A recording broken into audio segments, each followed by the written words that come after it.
It was a week ago today that a long, tall banner of Donald Trump was put up on the building of the U.S. Department of Agriculture. It was put up next to President Abraham Lincoln, who actually founded the USDA back in 1862. But the question begs, why is Trump up there? Maybe to mirror something like this? It is clear that the rule of law is a fundamental part of our nation. We do not have kings, nor dictators, or wannabe authoritarian actors. We live in a democratic republic. And Benjamin Franklin, one of the founding fathers, once said that the United States will remain a republic as long as we can keep it. And when he says as long as we can keep it, he's referring to us. He's referring to the citizens in this country, because it is up to us to defend the institutions when they cannot defend themselves, to ensure that everyone is entitled to their civil rights, voting in our local and federal elections. Americans for so long have had this naive perception that the threat of authoritarianism is out there, that it is far away, it is oceans away. You'd only see that in places like North Korea or in Argentina. That's just not us. That is a wildly false assumption. The threat has been here numerous times before in our history, and it's time for us to wake up. Just in the past few months, the federal government has gone to the homes of U.S. citizens and snatched them up while they were sleeping. Unidentified federal agents in masks are kidnapping people off the streets and throwing them in unmarked vans. Windows of immigrants in this country who have legal status are being smashed. People are being sent to foreign prisons notorious for human rights abuses and not coming back. This is the live and present reality we are facing as a nation right now. If you wonder, essentially, what you would have done if you were alive in the Nazi Germany era, it's what you're doing right now. Because things have only gotten worse in this country. First, it was a judge in Wisconsin that they arrested for allegedly helping a migrant evade ICE, when if you actually read the facts, she did her job. She asked if they had a judicial warrant to arrest the person. They said no, it was an administrative warrant. You cannot detain or deport anyone with an administrative warrant. It has to be signed by a judge. So that was essentially their first test, arresting people who were not complying with their agenda. The next case would be recently when New Jersey Mayor Ras Baraka went to an ICE detention facility with the state's congressional delegation and did nothing but speak in front of it and asked for access. According to reporting from the New York Times, he actually was initially allowed past the fence, then invited past the gates. Ultimately, he was arrested, and those charged, essentially, the charges that were brought against him was by this woman here, Elena Haba. Elena Haba is the Trumpian U.S. District Attorney for New Jersey. And as you all know, as of this week, that case has fell apart. But then she brought additional charges this week against another person who was also at the detention facility named Democratic Congresswoman LaMonica McIver, charging her with 2 counts of assaulting, resisting, and impeding certain officers or employees. And just so we are clear here, she was doing her job. Members of Congress under the law can conduct oversight at ICE facilities, and they can make unannounced visits. It is their job to do oversight here. Now, the claim here is that she assaulted an ICE officer. And of course, we did our own due diligence and reviewed the body camera footage. If you actually look very closely at this footage here, she did not assault anyone. As you can see, there was a scuffle. This was a very intense scene as the agents were causing the chaos here. But Representative McIver did not assault anyone. She has called this, quote, purely political, and that she will be fighting these charges in court. I will tell you, as of tonight, there is some breaking news on the front of the recent arrest here. A New Jersey federal judge has excoriated Elena Haba, the U.S. attorney who brought these charges, saying, quote, your role is not to secure convictions at all costs, nor to satisfy public clamor, nor to advance political agendas. Your allegiance is to the impartial application of the law, to the pursuit of truth, and to upholding of due process of all. She told Haba the judge essentially told Haba to operate with a higher standard and called the Feld case against Mayor Ras Baraka embarrassing. Think about the implications here for a second. In the past month, the Trump administration has orchestrated the arrest of a judge, of a mayor and of a Democratic congresswoman, including the Department of Justice considering stripping protections, legal protections, and making it easier, essentially, to go after members of Congress. Those protections are in place so that U.S. district attorneys like Trumpian Elena Habba can not just announce investigations or just charge members of Congress at random, especially if those investigations and those charges are politically targeted. This is the weaponization of the Department of Justice. This is the weaponization of our judicial system in this country, manipulated by the President of the United States and his cronies to go after people that they do not support, to go after people that they view as enemies of the administration, to view any tiny little thing as something that they can use to go after officials in this country who are otherwise doing their lawful duty to conduct oversight, to uphold the branches of government, to uphold and to ensure that we stay a republic that we can keep. They are acting in a way that is extremely authoritarian here, because what this means is that they are going to arrest anyone in this administration that does not go along what they want to get done. If you're a judge and you rule against us, you're going to get arrested. If you're a judge and we think you did something wrong, you're going to get arrested. You're going to be prosecuted. If you're a lawmaker, think twice before going to an ICE detention facility now. You might be put in handcuffs, or better yet, you might be charged. Because we're going to deploy our U.S. attorneys out in the fields there to go after you, even if you did nothing wrong. The fact that they have charged a judge, a mayor, and a U.S. congresswoman should scare everyone, because for all the people who are constantly thinking that the crisis is not here yet, the crisis is here. This is a deep, deep constitutional crisis that we are facing as a country. They are arresting judges. They are arresting elected officials. You know who else did the same thing? Hitler back in the 1930s. It is not hyperbolic to compare this moment to back then, because we are in that exact moment. It is the evisceration of the United States' democratic republic. It is the evisceration of the rule of law. It is the disregard for the judicial branch in this country. It is the judicial regard for the legislative branch in this country. Brazen incompetence, but also acting with complete impunity. And of course, that doesn't just stretch to what they're doing here. It also stretches to what they're also trying to do and continuing to do with deporting people here.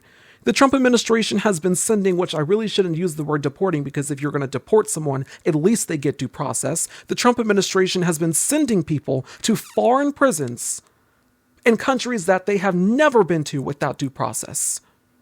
And it is not just migrants. In several cases, it has been legal residents of the United States.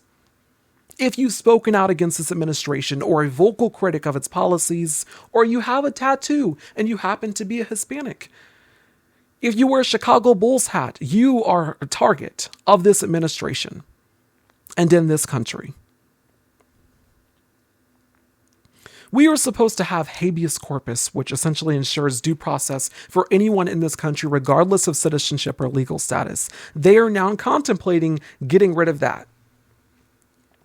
They're already targeting people at random, but now they just want to completely get rid of Habeas Corpus. And understand what that means here. If the government were to suspend Habeas Corpus, it would mean that anyone can be detained or disappeared without due process, meaning they would never get a chance to defend themselves in court. Think about the broad implications of that here. The government suspending Habeas Corpus. They can just arrest anyone without reason, without justifying why they arrested them. It's a major civil rights violation, but they're contemplating doing it. When Kristi Noem was asked about this before Congress, before the Senate, Kristi Noem, of course, is the Secretary of Homeland Security.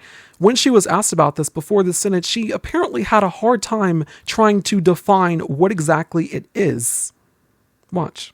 So, Secretary Noem, what is habeas corpus?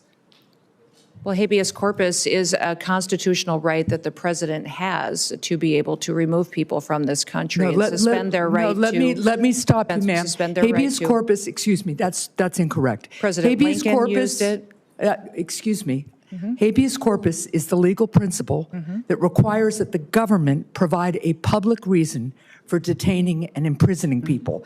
If not for that protection, the government could simply arrest people, including American citizens, and hold them indefinitely for no reason. Habeas corpus is the foundational right that separates free societies like America from police states like North Korea. As a senator from the live free or die state, this matters a lot to me and my constituents and to all Americans. So Secretary Noem, do you support the core protection that habeas corpus provides, that the government must provide a public reason in order to detain and imprison someone? Yeah, I support habeas corpus. I also recognize that the President of the United States has the authority under the Constitution to decide if it should be suspended or not. It has never Let us be clear, though, that this president... It has never been done without approval of Congress. Even Abraham Lincoln got retroactive approval from Congress. So I have been asking executive branch nominees a simple question over the past few months. If the president orders them to break the law, I've been asking, will you follow the law or follow the order? I want to ask you a more specific question here. If the president tries to suspend habeas corpus and a federal court reverses the president's order, will you comply with the court order and uphold habeas corpus, or will you follow the president's directive? We are following all federal court orders, and how many times has habeas corpus been suspended in our country? Once that I know of. 4 times. For certain. I'm not certain if those were... The instance that you were referring to was one where the courts subsequently showed that Congress is the one that has the ability. Do you know what section of the Constitution the suspension clause of habeas corpus is in? I do not. Nope. Do you know which article it is in? No, I do not, sir. Okay.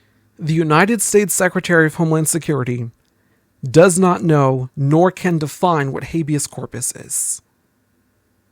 She's the Secretary of Homeland Security. She says, and she really thinks, because, she gave quite a detailed answer there. No one would say something like that unless they actually believe it. She really thinks that habeas corpus is used for the president of the United States to deport anyone he wants. That's not what it is. It guarantees due process in this country. She also falsely asserted that the administration is complying with court orders. Really? Then why is Kilmar Abrego Garcia still in El Salvador and numerous other innocent individuals? This is what the U.S. government is doing here.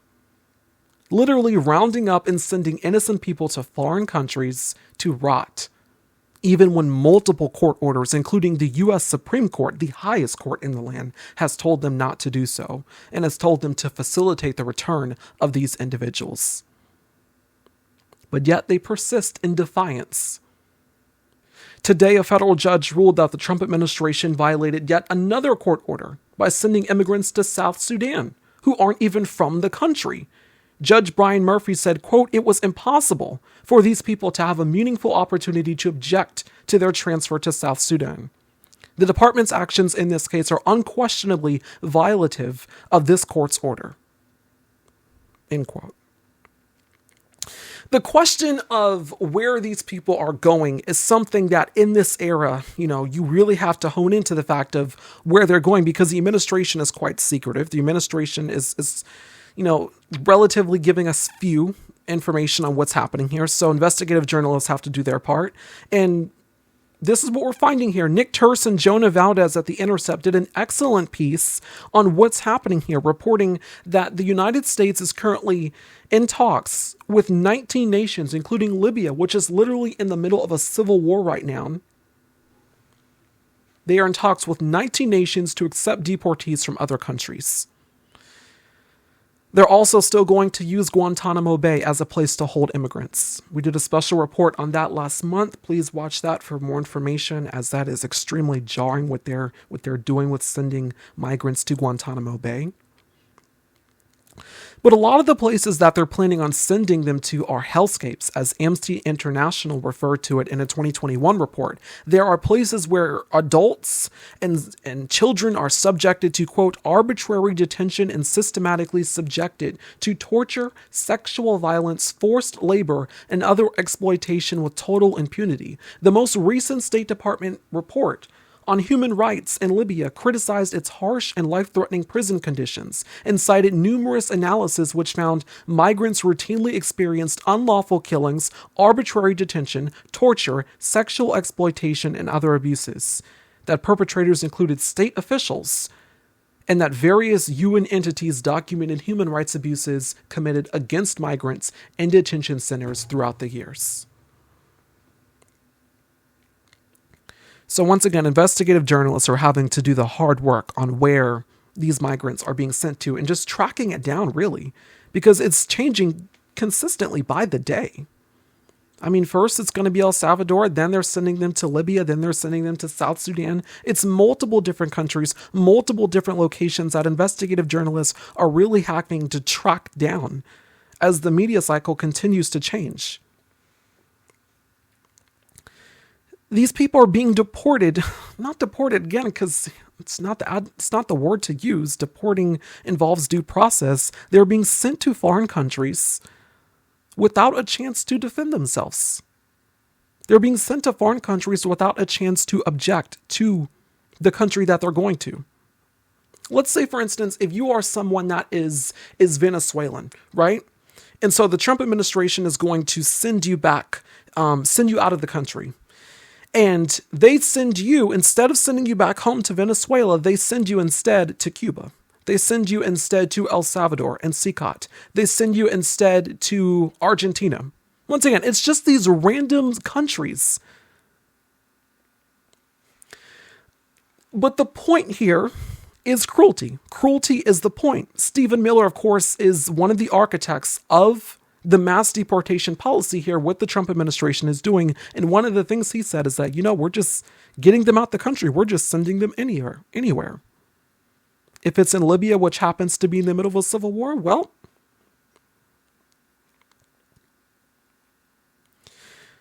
deporting kids with cancer, deporting mothers, sending fathers out the country, doctors, a Marine veteran who fought in the Iraq War.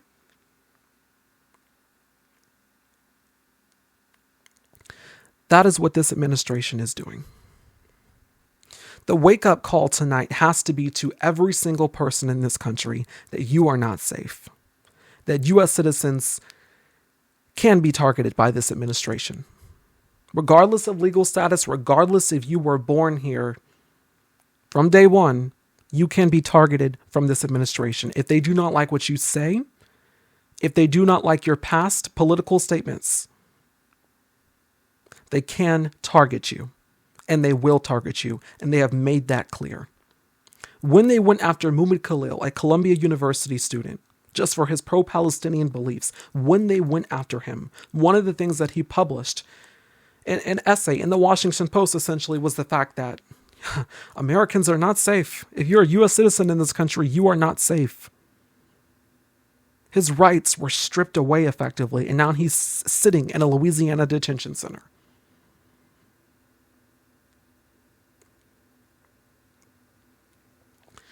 It's the culmination of the attacks here, because it's not just the mass deportation and its brazen, nefarious efforts, but it's also, again, the attacks on the rule of law. Investigations launched into Trump's political appointees. The politicization of the Department of Justice, as Pam Bondi and, Jeanine Pirro is going to be the DC U.S. attorney now, as Ed Martin couldn't get enough votes because, of course, not only did he represent January 6 defenders and was staunchly pro-Trump, but he also couldn't secure the votes, essentially, for Senate confirmation.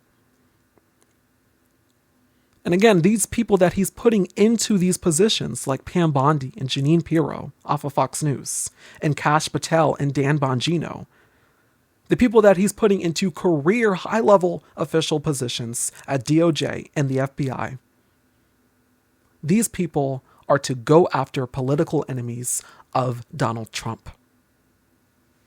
They are not there to uphold the rule of law. They are not there to have independence.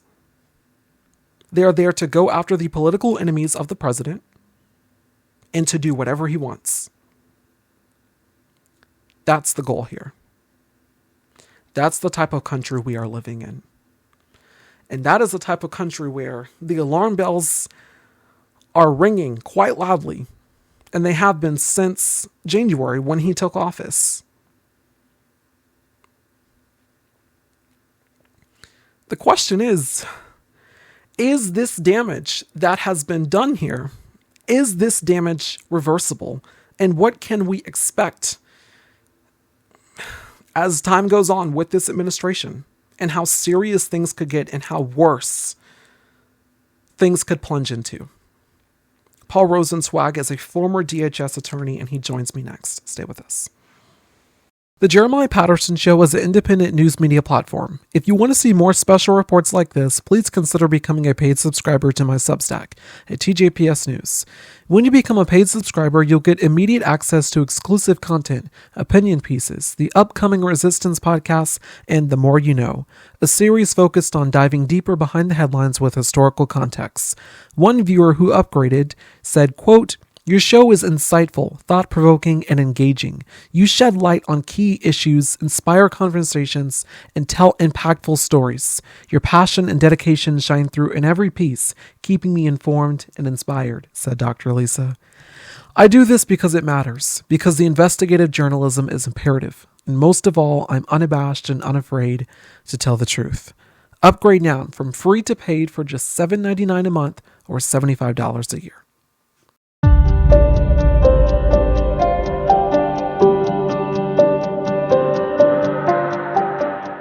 Joining me now for the interview is Mr. Paul Rosenzweig. He is a former DHS attorney. Mr. Rosenzweig, thank you so much for coming on the show. Thanks for having me. It's a pleasure. Recently, we've seen the controversial political arrest of Newark Mayor Ross Baraka and Democratic Congresswoman LaMonica McIver. The U.S. District Attorney who filed these charges is Elena Haba. She said that essentially LaMonica McIver elbowed an ICE officer, so there is an assault charge here. What do you make of this move and the legal protections that DOJ is considering removing completely when it comes to arresting members of Congress? Well, this is part and parcel of a much larger and terrible trend, which is the president using the power of the Department of Justice to reward his friends and punish his enemies. To the two that you've talked about, I would add the dismissal of charges against Mayor Eric Adams in New York as an inducement to having him help with the administration's anti-immigrant policy, and the announcement that we saw in the newspapers just today that they've opened an investigation of Andrew Cuomo, who is former governor running for mayor of New York, opponent of the president's, for allegedly lying to the public. I'm using the scare quotes, right? About the COVID response. And in each of these, the president is rolling out the power of his FBI and Department of Justice against political opponents to just kind of, turn, some would say that this is an equivalence to what Biden did to Trump.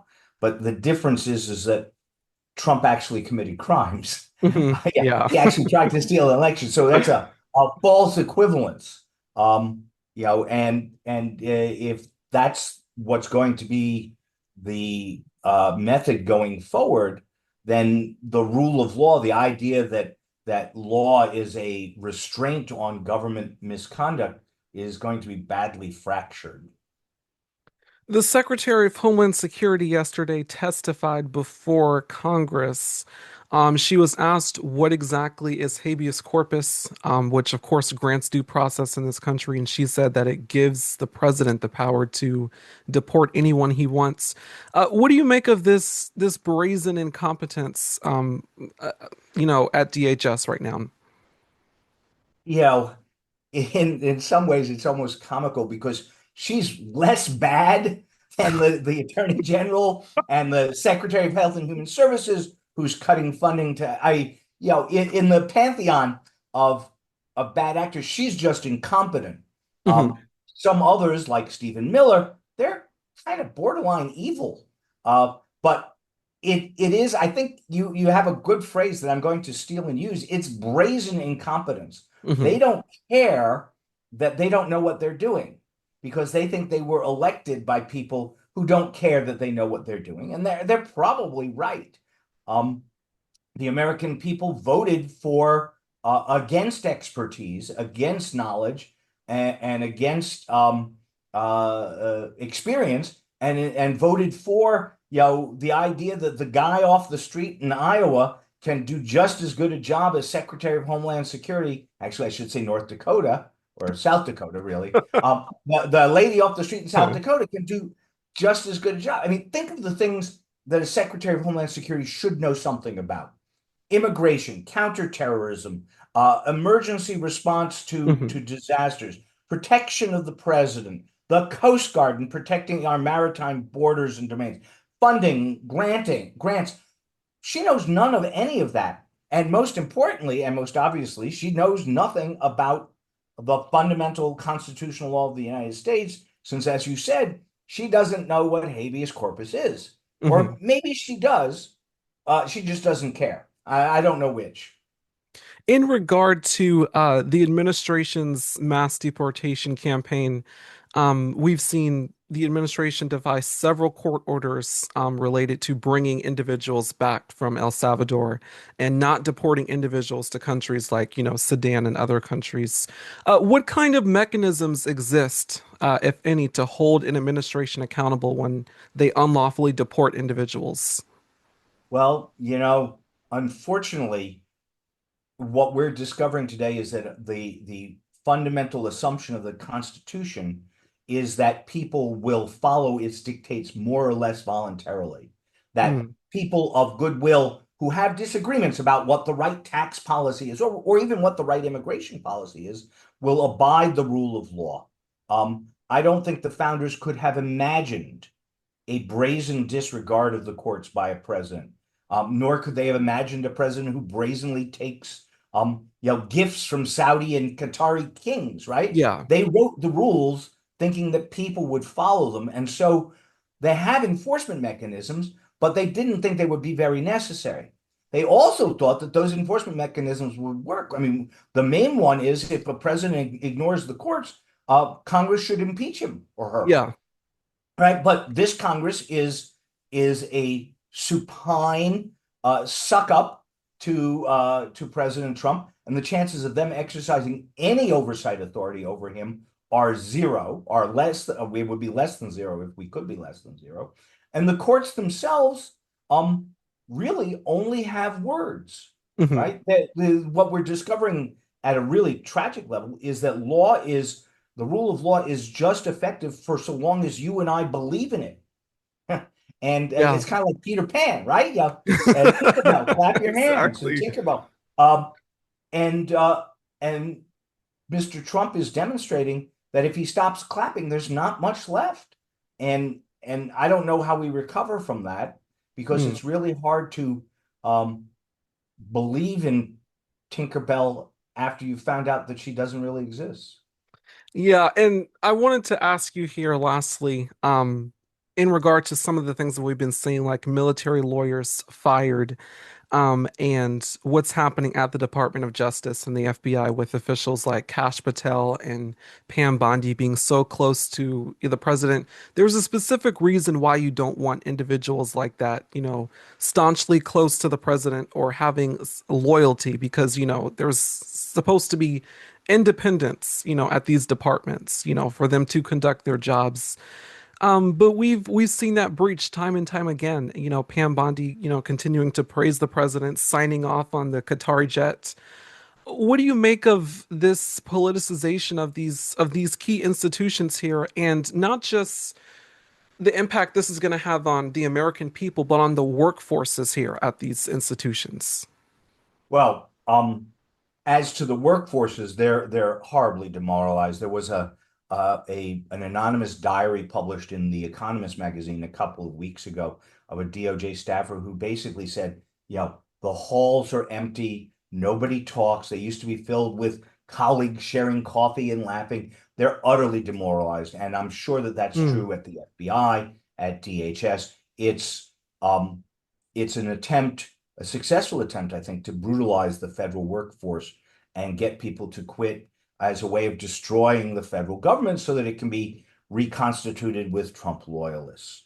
In the past, when we've seen this much loyalty demanded, the institutions of government have responded. John Mitchell is the last attorney general that we had for Richard Nixon, he was head of President Nixon's campaign for re-election. He turned out to be a crook. He went to jail, right? Yeah. So that's what should happen to restore the norms of behavior. But I don't see that happening anytime soon.